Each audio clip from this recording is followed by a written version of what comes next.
자비로운 아버지 하나님, 이 아름다운 안식일 아침 저희가 주님을 예배하러 모였사오니 이곳에 강림하셔서 저희의 기도와 찬양과 경배를 받아 주시옵소서. 오늘도 저희가 주의 말씀을 기다리오니 주여 우리에게 말씀해 주셔서 이 말씀이 어둡고 어지러운 세상에서 우리 발에 등불이 되게 해 주시옵소서. 이제 저희가 예배를 시작하오니 모든 순서를 통하여 오직 아버지 홀로 영광받아 주시옵시기를 예수 그리스도의 이름으로 기원하옵나이다. 아멘. 교동문 840장 하나님의 전신갑주. 너희가 주 안에서와 그 힘의 능력으로 강건하여지고 마귀의 간계를 능히 대적하기 위하여 하나님의 전신갑주를 입으라. 우리의 씨름은 혈과 육을 상대하는 것이 아니요 통치자들과 권세들과 이 어둠의 세상 주관자들과 하늘에 있는 악의 영들을 상대함이라. 그러므로 하나님의 전신갑주를 취하라. 이는 악한 날에 너희가 능히 대적하고 모든 일을 행한 후에 서기 위함이라. 그런즉 서서 진리로 너희 허리띠를 띠고 의의 호심경을 붙이고 평안의 복음이 준비한 것으로 신을 신고 모든 것 위에 믿음의 방패를 가지고 이로써 능히 악한 자의 모든 불화살을 소멸하고 구원의 투구와 성령의 검, 곧 하나님의 말씀을 가지라.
주님 찬양. 어두운 곳에 다녀도 나와 함께 계신 주, 당신의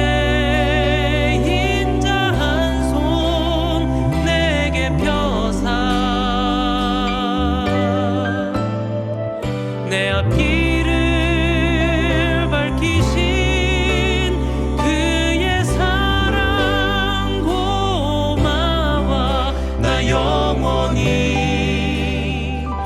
주 찬양하리.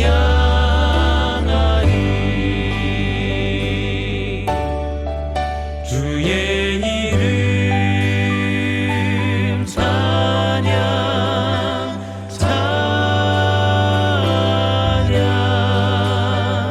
모든 정성 다하여서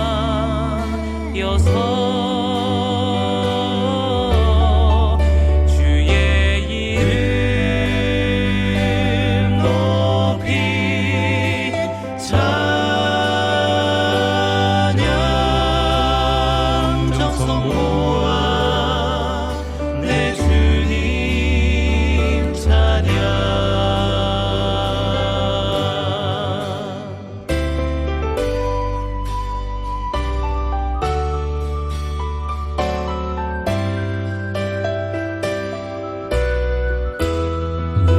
원수들의 시험을 모두 이기게 하시고 나의 곁에 오신 주께 감사해.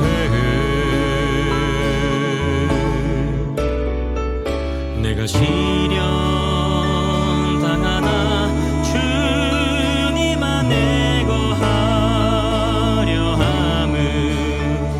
주는 산성 내 피난처 됨이라. 주의 이름 높이 찬양. 모든 정성 다하여서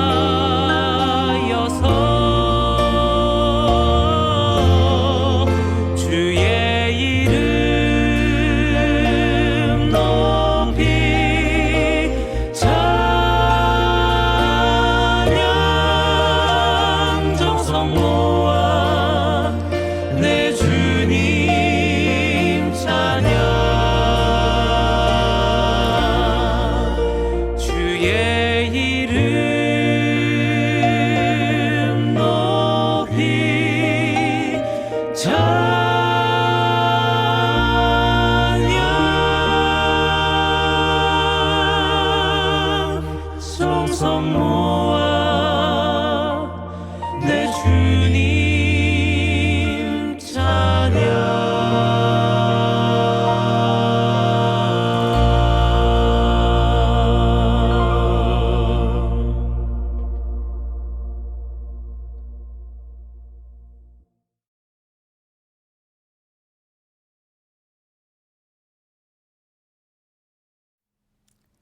먼저 하나님의 말씀, 베드로전서 3장 18절로 21절의 말씀을 제가 봉독하겠습니다. 그리스도께서도 단번에 죄를 위하여 죽으사 의인으로서 불의한 자를 대신하셨으니 이는 우리를 하나님 앞으로 인도하려 하심이라.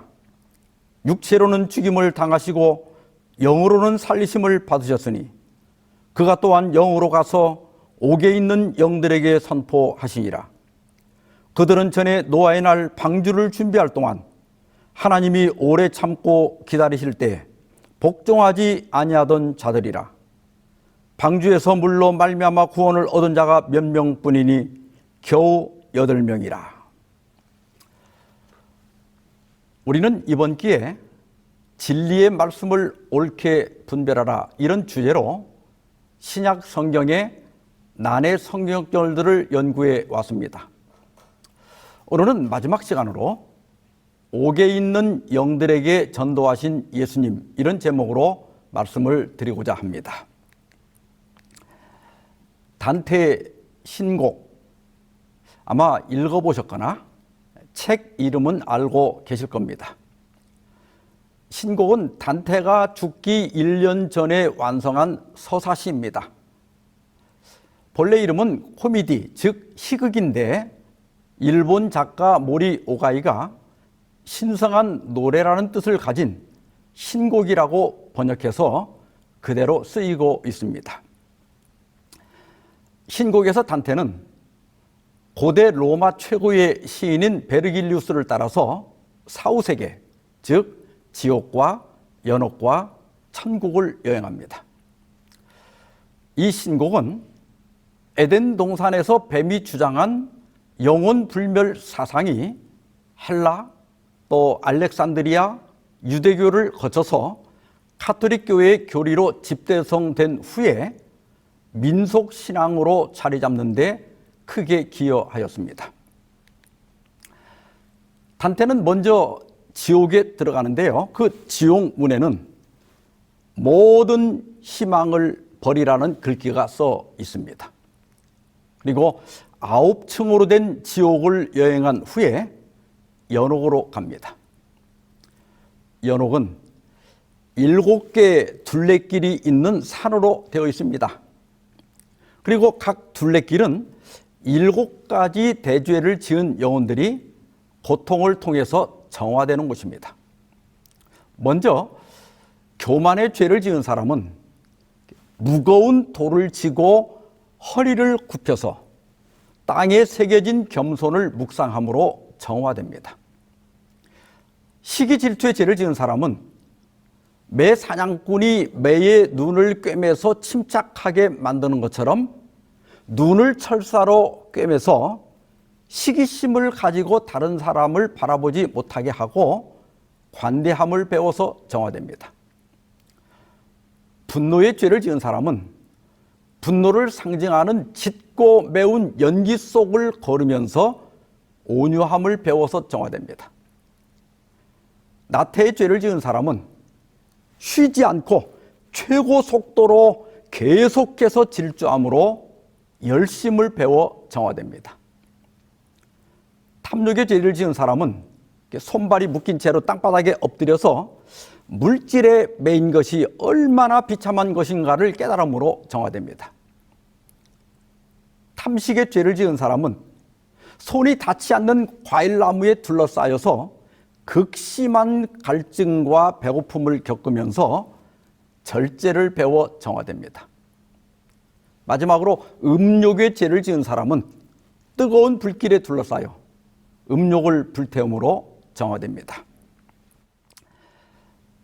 죽어 연옥에 간 영혼이 이런 과정을 거쳐 정화되면 모든 죄가 씻겨져서 천국으로 갈 수 있습니다. 그런데 연옥에 머무는 기간이 영혼마다 다릅니다. 자기가 짓지 않은 죄는 그냥 통과할 수 있고요. 그리고 참 재미있는 게 뭐냐면 연옥에도 패스트트랙, 지름길이 있습니다. 단테가 만난 어떤 영혼은 자기 가족이나 친지들이 기도를 해주지 않아서 연옥을 빨리 벗어나지 못한다면서 이승에 돌아가면 자기 가족들에게 자기를 위해 열심히 기도해 달라더라고 전해달라고 합니다. 그리고 단테가 그 연옥의 끝에 거의 다 왔을 때 죽은 지 얼마 안 됐는데 벌써 거기에 와 있는 영혼을 만납니다. 그 비결은 이승에 있는 가족들이 끊임없이 기도한 덕분입니다. 그래서 연옥을 믿는 가톨릭 교회에서는 죽은 가족을 위한 기도가 매우 중요합니다. 그런데 사실 7대 죄악에 대한 이러한 정화는 지금 우리가 살아있을 때 해야 할 과정입니다. 죽고 나면 이런 정화의 과정이 결코 없습니다. 그리고요, 루터의 종교개혁은 바로 이 연옥설 때문에 일어납니다. 독일 도미니크의 수도사이면서 유명한 설교가인 요한 테첼은 교황 레오 10세로부터 특별 면죄부를 홍보하도록 위임을 받게 됩니다. 그 당시 면죄부는 베드로 더 대성당을 짓는 데 필요한 자금을 조달하기 위한 것이었습니다. 테첼은 면죄부를 판매하는 데 아주 탁월한 재능을 보였습니다. 그는 말하기를 면죄부를 사면 자신의 죄를 용서받을 뿐 아니라 연옥에 있는 부모 친지들의 영혼들이 그 동전이 헌금함에 떨어져서 짤랑 소리를 내는 순간 연옥에서 튀어나온다고 가르쳤습니다. 면죄부 값은 신분에 따라 달랐습니다. 왕과 왕비, 대주교 이런 분들은 25플로린, 상인은 3플로린, 가장 가난한 신자는 4분의 1플로린이었습니다. 플로린은 금화 단위인데요. 1플로린에는 약 3.5g의 금이 함유되어 있었다고 합니다.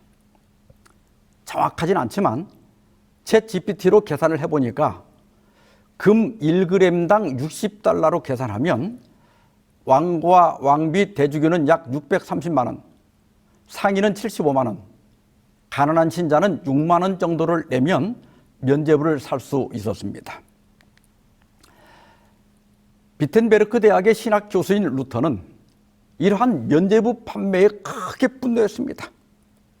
그래서 1517년 95개조의 반박문을 발표하면서 면죄부 판매를 강력하게 비판했습니다. 이것이 종교개혁의 시발점이 됩니다. 그래서 개신교회는 대부분 연옥서를 믿지 않습니다.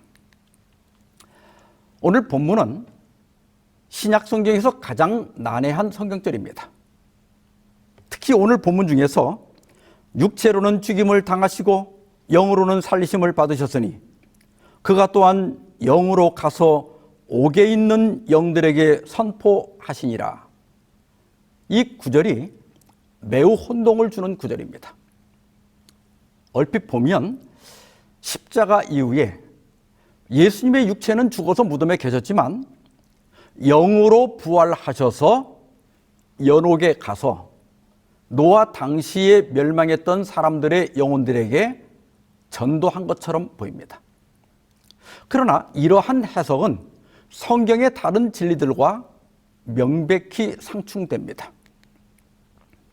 만일 성경의 표현 그대로 해석을 가하지 않고 그대로 예수님의 영이 옥에 있는 영들에게 전도하셨다면 첫째, 결과적으로 영혼 불멸설이 옳게 됩니다. 여러분들이 잘 아시는 것처럼 영혼 불멸설은 성경의 가르침이 아닙니다. 물론 죽음이 완전한 멸절은 아닙니다. 부활 때까지 일시적인 무식 상태에 있게 됩니다. 성경은 이 상태를 거듭 잠이라고 부릅니다. 그래서 영혼 불멸설이 아니라 영혼 수면설이 성경적으로 옳습니다. 둘째로 이러한 해석은 결과적으로 연옥설이 옳게 됩니다. 영혼 불멸설을 믿는 분들도 지옥에 간 영혼은 구원의 기회가 없다는 것을 인정할 겁니다. 그런데 예수께서 옥에 있는 영들에게 전도하셨다면 구원의 기회가 있기 때문 아니겠습니까? 그래서 여기 옥은 지옥이 아니라 연옥이라고 해석할 수밖에 없게 됩니다. 셋째는 이러한 해석은 사후 두 번째 기회가 있다는 말이 됩니다. 그러면 이 생에서 별짓 다 하고 살아도 괜찮습니다. 나중에 연옥에 가서 잘하면 되니까요. 이러한 생각은 한 번밖에 없는 이 생의 삶을 소홀하게 만들 수 있습니다. 그리고 성경 어디에도 죽은 후에 두 번째 기회가 주어진다는 말씀이 없습니다. 전도서 9장 5절에 보면 산자들은 죽을 줄을 알되 죽은 자들은 아무것도 모르며 그들이 다시는 상을 받지 못하는 것은 그들의 이름이 잊어버린 바 되면이라고 하였습니다. 죽은 자는 아무것도 모르며 다시는 상도 받지 못한다 하였습니다. 사람은 일단 죽으면 모든 것이 끝납니다. 다시 만회할 기회가 없습니다. 또한 히브리서 9장 27절에도 한 번 죽는 것은 사람에게 정해진 것이요 그 후에는 심판이 있으리라고 하였고요. 고린도후서 5장 10절에 보면 이는 우리가 다 반드시 그리스도의 심판대 앞에 드러나 각각 선악간에 그 몸으로 행한 것을 따라 받으려 함이라고 하였습니다. 죽은 후에는 기회가 있는 것이 아니라 심판이 있을 뿐입니다. 선하게 살았든 악하게 살았든 그 행한 대로 대가를 받을 뿐 운명을 바꿀 기회는 다시 없습니다. 그러면 오늘 본문의 의미는 무엇일까요? 우리 성경에는 생략되었지만 헬라어 원문에는 오늘 본문이 왜냐하면 이라고 하는 접속사로 시작됩니다. 이것은 오늘 본문의 말씀이 바로 앞에 있는 17절의 이유를 설명하고 있다는 것을 의미합니다. 자, 그러면 17절을 볼까요? 선을 행함으로 고난받는 것이 하나님의 뜻일진데 악을 행함으로 고난받는 것보다 나으니라. 이 구절은 당시 그리스도인들이 선을 행함으로 고난을 받고 있다는 것을 보여줍니다. 베드로전서를 읽어보면 당시 그리스도인들이 신앙 때문에 부당한 비방과 욕을 먹고 치욕을 당하고 있었다는 것을 알 수 있습니다. 베드로전서 2장 12절에 보면 너희를 악행한다고 비방하는 자들에 대하여 말합니다. 당시 그리스도인들은 많은 오해를 받고 있었습니다. 국가에 충성하지도 않고 또 사회 치안을 물란케 한다는 이유로 고소당하는 일들이 많았습니다.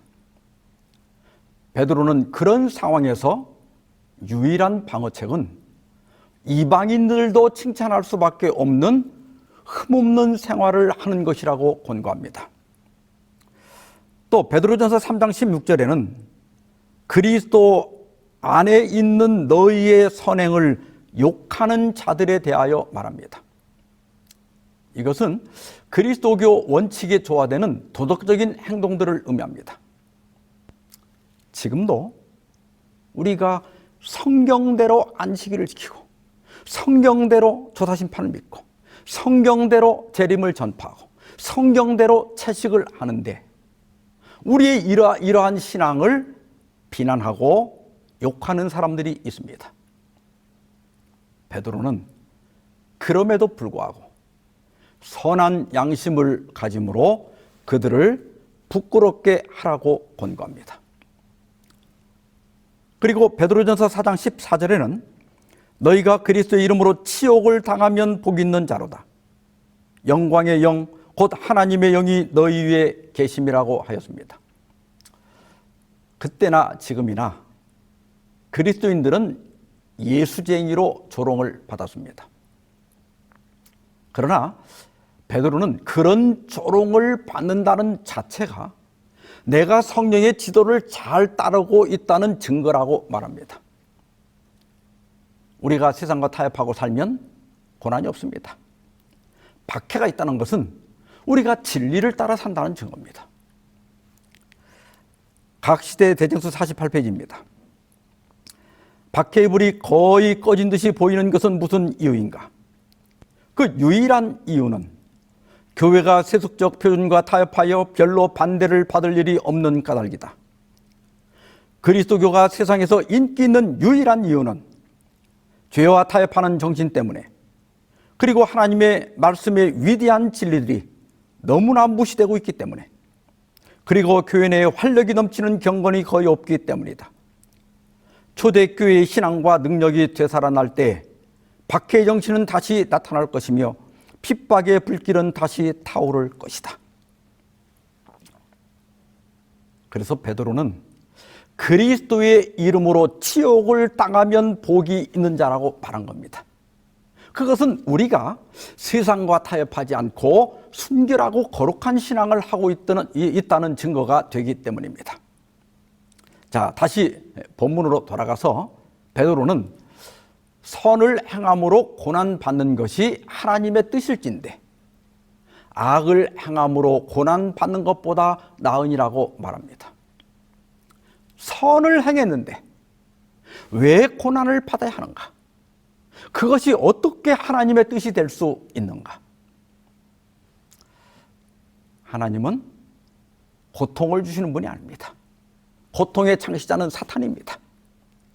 하나님은 우리가 고통받지 않기를 바라지만은 그러나 때때로 우리의 유익을 위해 고난을 허락하십니다. 그런데 어떻습니까? 우리의 유익을 위해 고난을 허락하신다는 것을 알지만 그럼에도 불구하고 당황하고 상심하고 낙심할 때가 많습니다. 베드로 당시의 그리스도인들도 마찬가지였어요. 그래서 베드로는 예수님이 당하신 고난을 소개하며 그리스도인들을 위로하고 격려하기 위해서 오늘 본문의 권면을 한 것입니다.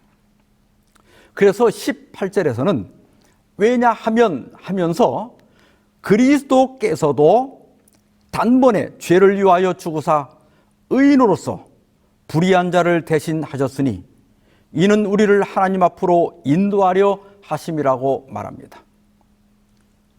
예수님은 우리를 하나님 앞으로 인도하기 위해, 즉 우리를 죄에서 구원하기 위해 그분은 전혀 죄가 없으시고 죽을 이유가 없었지만 불의한 자를 대신하여 십자가에 죽으셨다. 그러므로 너희도 그리스도 때문에 고난을 당하고 또한 그리스도를 위하여 고난을 받을 때 너무 낙심하지 말라는 겁니다. 베드로는 그것으로 끝나지 않고 그리스도께서 불의한 자를 구원하시기 위해 행하신 일들을 더 설명합니다. 자, 먼저요. 육체로는 죽임을 당하시고 영으로는 살리심을 받으셨으니, 여기 육체로는 이것은 헬라어로 사르키입니다. 영으로는 이것은 푸뉴마티입니다. 이 문장을 번역하려면 둘 다 육체 안에서 그리고 영 안에서라고 번역하거나 육체로 말미암아 그리고 영으로 말미암아 이렇게 번역해야 일관성이 있습니다. 성육신하신 예수님이 육체 안에서든 육체로 말미암아서든 죽으셨다는 것은 이해하기 어렵지 않습니다. 그러나 예수님의 그 부활을 말할 때 영 안에서 부활하셨다고 번역하면 그것은 예수님이 신적 존재로 부활하셨다는 뜻이 되고요. 영으로 말미암아 부활하셨다고 번역하면 그것은 성령으로 말미암아 부활하셨다는 뜻이 됩니다. 이에 대해서 우리 주석은 이렇게 설명합니다. 인간으로 말미암아, 이 말은 육체로 말미암아 같은 뜻입니다. 라는 이 독법은 신약 다른 곳에서는 사용되지 않기 때문에 뜻이 통한다고 보기 어렵다. 신약 다른 곳에서 육체 가운데, 영 가운데나 그에 해당하는 표현이 그리스도에게 사용될 경우 육체는 인간으로서 그리스도의 지상에서의 존재를 가리키고 영은 부활 후의 신적인 존재로서의 그분의 존재를 가리킨다. 예수께서 이 땅에 오실 때 성육신 하셨습니다. 그리고 그 육체가 십자가에서 죽으셨습니다. 그러나 육체적 죽음으로 예수님의 존재가 사라진 것은 아닙니다. 예수님은 다시 살리심을 받았습니다. 물론 부활 후에도 인성을 간직하고 계셨지만 본래 그분이 가지고 계셨던 영적인 존재로 부활하신 겁니다. 이러한 사실은 고난을 당하는 우리에게 큰 위로와 힘이 됩니다. 죽으셨던 예수님이 부활하셔서 계속 살아계신다는 이 엄청난 사실은 아무리 심한 박해를 할지라도 우리의 존재를 영원히 끝장낼 수 없다는 사실을 보증하는 것입니다. 그리스도께서 죽음을 이기셨다는 사실은 그리스도의 고난에 동참하는 사람들도 불시험을 이기고 승리할 수 있다는 확신을 주는 것입니다. 자, 이제 19절입니다. 그가 또한 영으로 가서 옥에 있는 영들에게 선포하시니라. 자, 이제 우리는 가장 난해한 구절을 다루게 됩니다. 여기 그는 예수님이 분명합니다. 예수님이 영으로 가서 옥에 있는 영들에게 선포하셨다고 했는데요. 여기 영은 무엇이며 또 옥에 있는 영들은 누구이며 언제 가셨는가 하는 겁니다.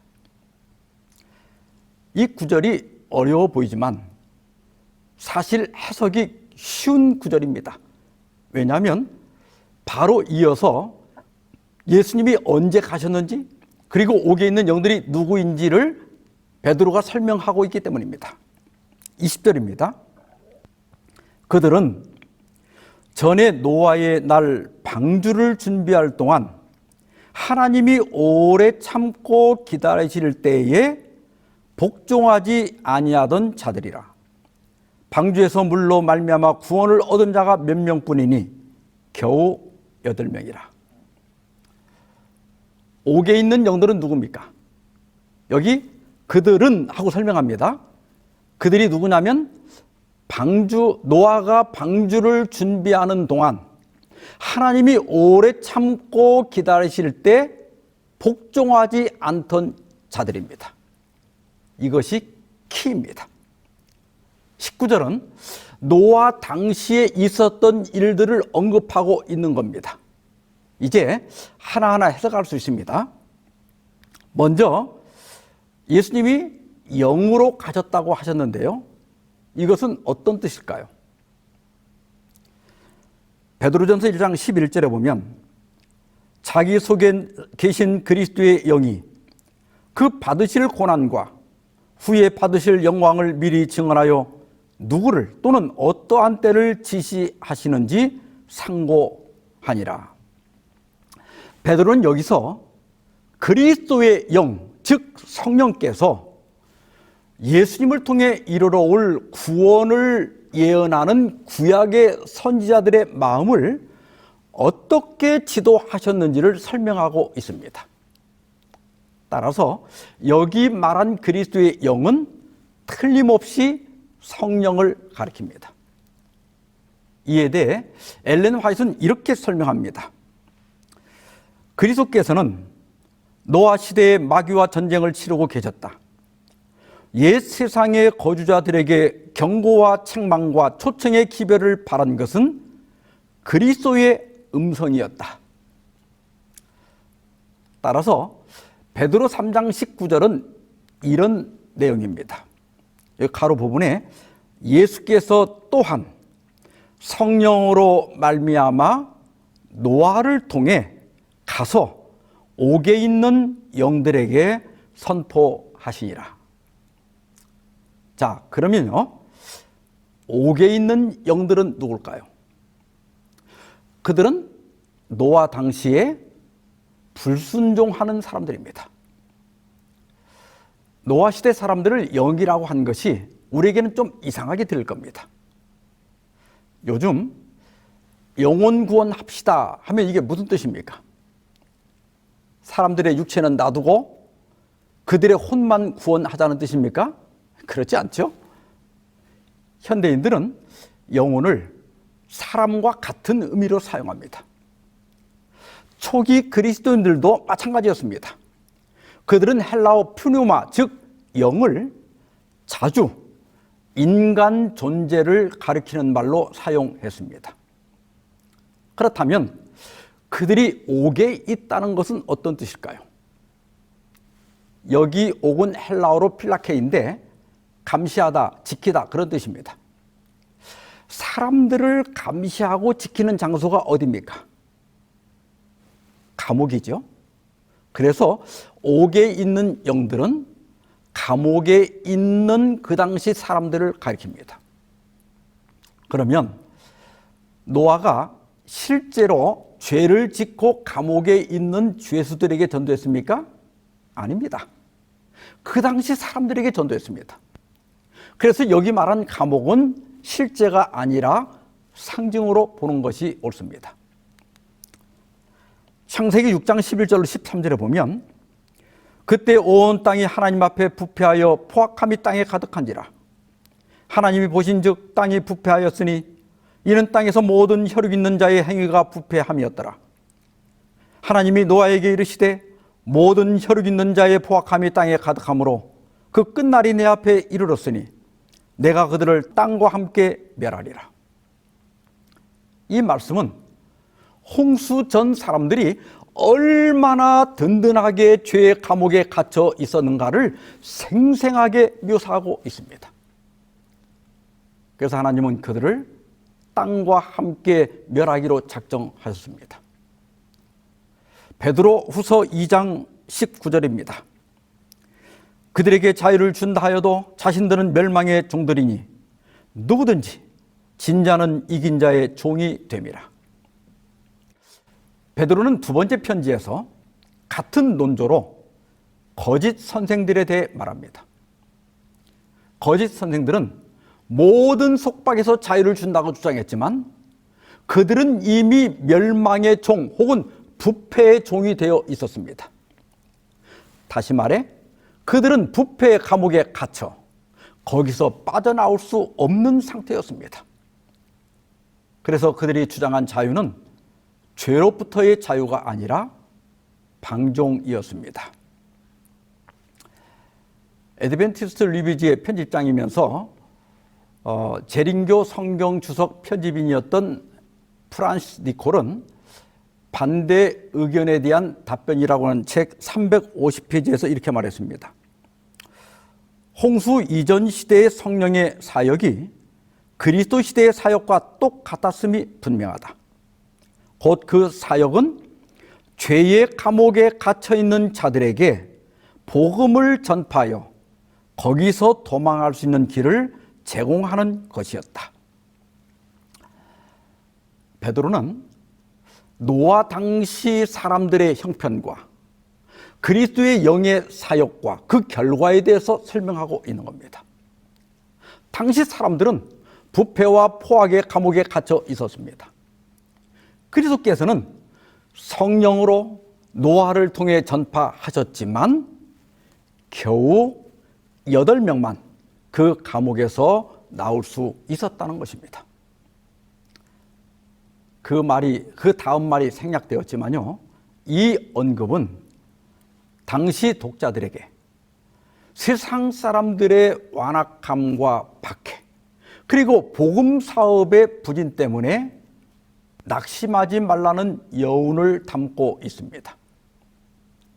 예수님도 그분의 영으로 가서 120년 동안이나 복음을 전했지만 겨우 8명만 구원했다. 그러니 결과가 미흡하다고 해서 너무 낙심하지 말아라. 그런 메시지를 담고 있는 겁니다. 코로나 이후 전도가 어렵습니까? 또 인구가 감소해서 전망이 어둡습니까? 그러나 여러분, 이런 현상이요, 새삼스러운 것은 아니지 않습니까? 성경이 미리 말하지 않았습니까? 노아 당시에도 그랬고 초대교회 당시에도 마찬가지였습니다. 그러나 교회는 언제나 승리해 왔습니다. 전도하는 것은 우리 책임이고 수확하는 것은 하나님 책임입니다. 우리는 그저 때를 얻든지 못 얻든지 잘 되든지 안 되든지 최선을 다해 복음을 전하면 됩니다. 용기를 내시기 바랍니다. 다시 본문으로 돌아가서 20절 하단과 21절 상단 말씀입니다. 방주에서 물로 말미암아 구원을 얻은 자가 몇 명뿐이니 곧 8명이라. 물은 예수 그리스도께서 부활하심으로 말미암아 이제 너희를 구원하는 표현이 곧 침례라. 베드로는 그의 편지를 읽는 독자들이 시대의 긴박성을 깨닫기를 바랬습니다. 노아 당시에는 세상이 물로 멸망한 것처럼 이제는 그 동일한 말씀으로 불로 멸망할 것이며 그때가 멀지 않다고 경고합니다. 베드로는 방주에 탄 노아의 8 식구가 물로 말미암아 구원을 얻었다고 말합니다. 그러면서 물, 곧 침례는 너희를 구원하는 표라고 말합니다. 여기 표는 헬라어로 안티티포스인데 원형을 의미합니다. 노아 가족들이 물로 말미암아 구원을 얻은 것은 표상이다. 원형은 지금 우리가 베풀고 있는 침례이다. 노아의 8 식구가 방주에서 물로 말미암아 구원을 얻은 것처럼 이제 우리는 침례를 통해 하나님 나라에 들어가게 된다는 겁니다.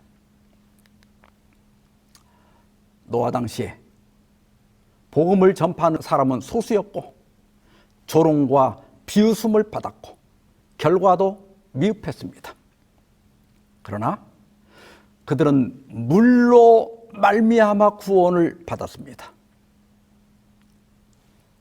지금 우리 형편도 비슷할 겁니다.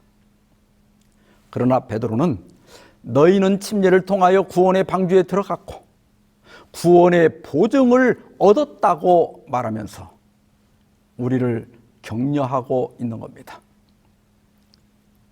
진리를 따르는 길은 외롭고 고통스러운 길이지만 그러나 구원이 보증된 길입니다.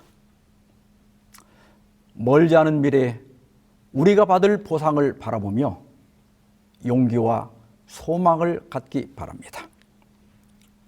21절 하단부입니다.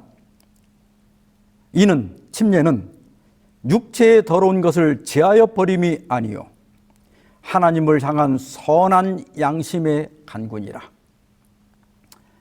베드로는 침례가 구원의 표라고 증거한 후 서둘러서 그렇다고 침례식 자체가 구원을 보증하는 것은 아니라고 말합니다. 왜냐하면 침례는 육체의 더러운 것을 씻는 목욕이 아니기 때문입니다. 정말 중요한 것은 하나님을 향한 선한 양심의 반응입니다.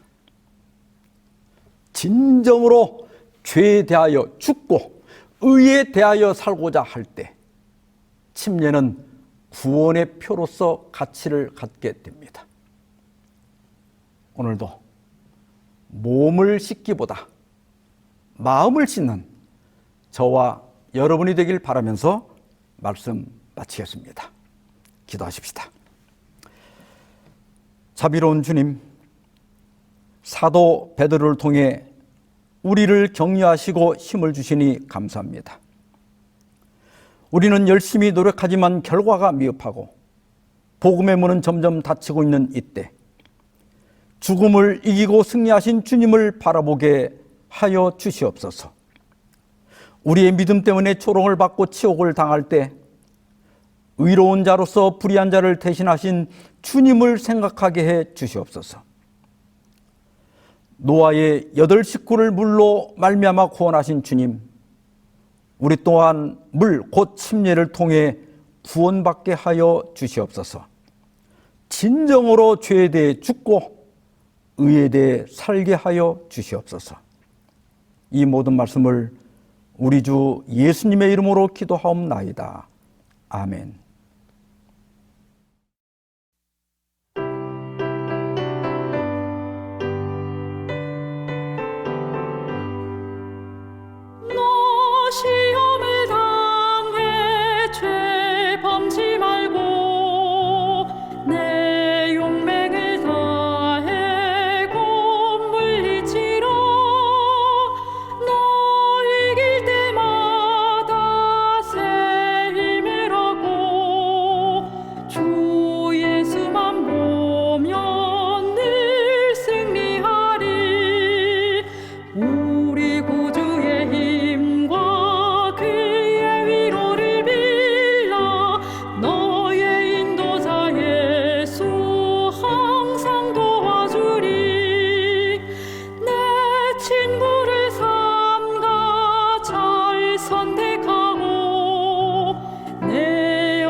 구주의 힘과 그의 위로를 빌라 너의 인도자 예수 항상 도와주리. 잘 이기는 자는 상 받으리니 너 낙심치 말고 늘 전진하라. 내 주 대신 예수 힘 주시리니 주 예수를 믿어 늘 승리하라. 우리 구주의 힘과 그의 위로를 빌라 너의 인도자 예수 항상 도와주리.